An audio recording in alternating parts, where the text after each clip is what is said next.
For decades, Diego Garcia was supposed to be untouchable, a remote island in the middle of the Indian Ocean, a fortress by geography, a place so far from the Middle East that it felt outside the map of immediate retaliation. But that illusion has now been shaken. Reports say Iran fired 2 ballistic missiles toward the US-UK base on Diego Garcia, nearly 2,500 miles away.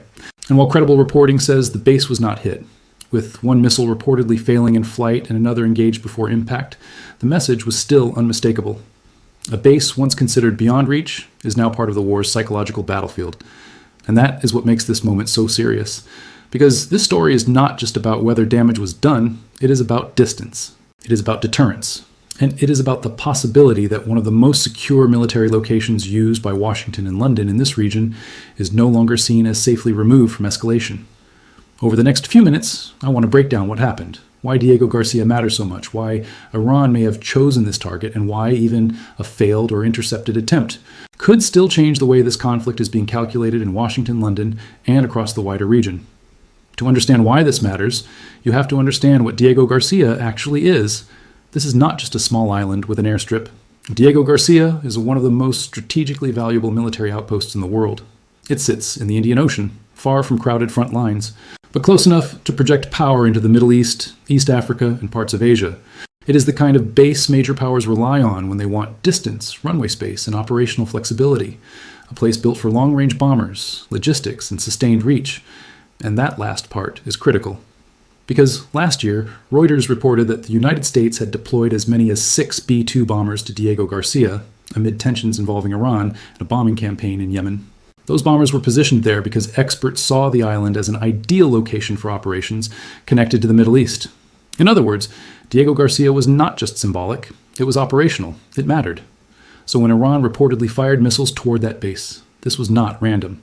It was not just about making headlines. It was a direct signal aimed at one of the most important nodes in the American and British military architecture tied to the region. And that brings us to the biggest strategic question of all.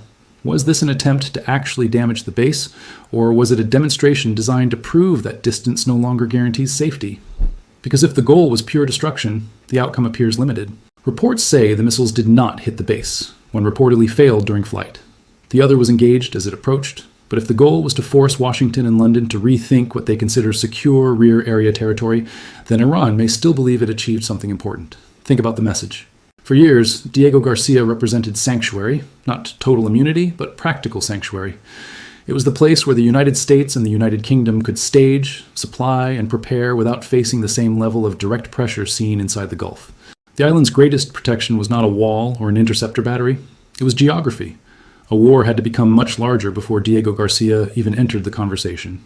Now it has entered the conversation. And once that happens, the strategic map changes. Because military planners do not only respond to successful strikes, they respond to demonstrated intent. They respond to tested range. They respond to the possibility that an adversary is willing to expand the theater and impose cost in places once considered too distant to matter in the immediate exchange. That is why this incident matters far beyond the damage report. The first layer is operational. If a base like Diego Garcia can be threatened, even at low probability, then resources have to be diverted. Missile defense becomes more important. Naval positioning changes. Surveillance expands. Aircraft dispersal becomes part of the discussion. A remote support hub suddenly starts requiring the kind of defensive attention normally associated with active frontline zones. The second layer is political. Britain has been trying to support defensive efforts without being seen as sliding into a wider offensive conflict. But Diego Garcia is not just an American facility, it is a joint US-UK base. So when missiles are reportedly fired toward it, London cannot treat that as someone else's problem. The political pressure changes, the legal questions change, the public conversation changes, and the third layer is psychological, which may be the most important of all. Iran is saying, in effect, that the war is not confined to the familiar map anymore. Not just the Gulf, not just Israel, not just neighboring airspace and nearby bases. The message is that if pressure continues, the battlefield can widen conceptually even before it widens physically. That does not mean Iran now has unlimited reach. It does not mean every distant base is suddenly vulnerable. And it certainly does not mean every dramatic wartime claim should be accepted at face value. In fact, BBC reporting noted there are doubts over whether Iran has missiles capable of reaching Diego Garcia at all. That is a major point. Analysts will now be looking closely at the missile type, the launch conditions, the reported flight path, and whether this reflects a capability Iran previously kept quiet or something more complicated.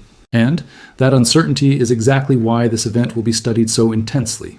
Because if Tehran truly launched from Iranian territory toward Diego Garcia, then this raises immediate questions about range that go beyond Iran's previously public missile profile.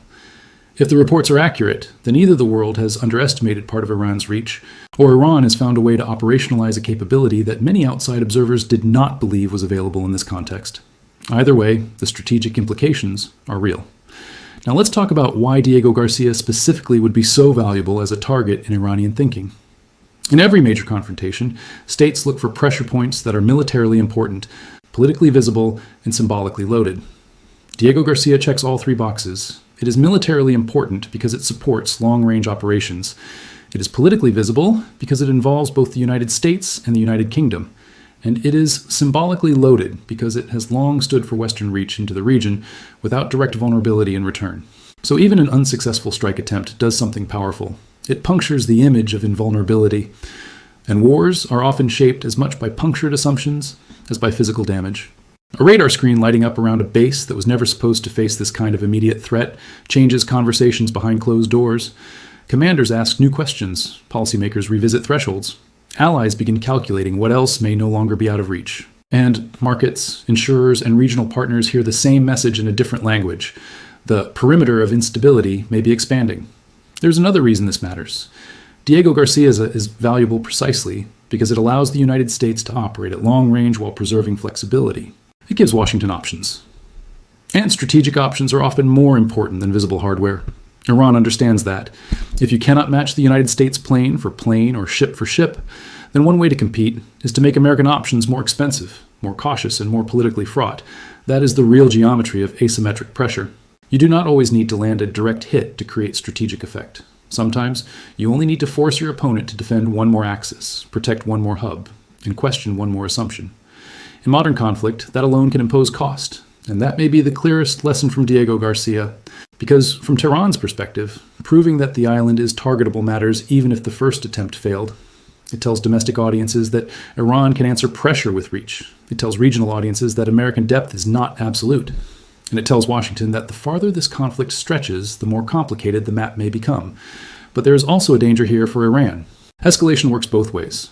Targeting a base associated so closely with US and UK military power risks inviting a much harsher response if Washington decides this crossed a new threshold. The more Iran tries to prove reach, the more it risks validating arguments inside the United States that only harder pressure will restore deterrence. So this move, if fully confirmed in all its details, may be bold, but it is also risky. That is why the next phase matters so much more than the headlines. Watch what happens with force posture. Watch what happens with bomber dispersal. Watch what happens with naval missile defense in the Indian Ocean. Watch the language coming out of London. And watch whether officials continue treating Diego Garcia as a rear logistics platform or begin speaking about it as an actively threatened asset. Because once that language shifts, it is a sign the war has already changed shape. And that brings us to the bigger truth beneath all of this. This was not just a story about two missiles. It was a story about the collapse of old assumptions. The assumption that remoteness equals safety. The assumption that geography still protects major bases the way it once did. The assumption that a conflict in the Middle East can be tightly boxed into familiar zones once both sides start looking for leverage beyond the obvious battlefield. That is why Diego Garcia matters so much tonight. Not because the base was reportedly hit. It was not. Not because Iran suddenly proved total dominance. It did not. But because a line that felt stable no longer looks stable. A base once viewed as beyond immediate retaliation has now been named, tested, and pulled into the strategic imagination of this war. And once a place enters the imagination of a conflict, it rarely leaves unchanged. The island remains standing. The runway remains there. The base remains functional. But the aura is different now. The idea of Diego Garcia as the unreachable anchor in the Indian Ocean has taken a blow even without visible damage on the ground. That may be the most important result of all. Because in modern geopolitics, perception is not secondary to power. Perception is part of power. It shapes deterrence, alliance confidence, military planning, and public expectation. If Iran has shown it can at least attempt to reach Diego Garcia, then Washington and London must now plan for a future in which even their most distant regional platforms can no longer rely on geography alone. And that means this was not a minor side story. It was a warning shot in the strategic sense of the phrase. A message that the boundaries of this confrontation are no longer where they were yesterday. A reminder that once escalation starts searching for symbolism, no location is too remote to become relevant. So the question now is not only whether Iran can do this again. The real question is whether the United States and the United Kingdom still believe Diego Garcia is what it used to be, a fortress protected primarily by distance. Because if the answer is no, then even a strike that failed to land has already succeeded in changing the war's mental map. And when the mental map changes, the military map usually follows. That is the story of Diego Garcia. Not a confirmed successful hit, but a serious and revealing attempt that may have done something almost as important. It forced the world to ask whether the unreachable is still unreachable. And right now, that answer looks much less certain than it did a few days ago. If you want more factual, high-stakes geopolitical analysis delivered in a way that actually makes sense of the bigger picture, make sure you subscribe, like the video, and let me know in the comments. Was this a failed strike or a successful strategic signal?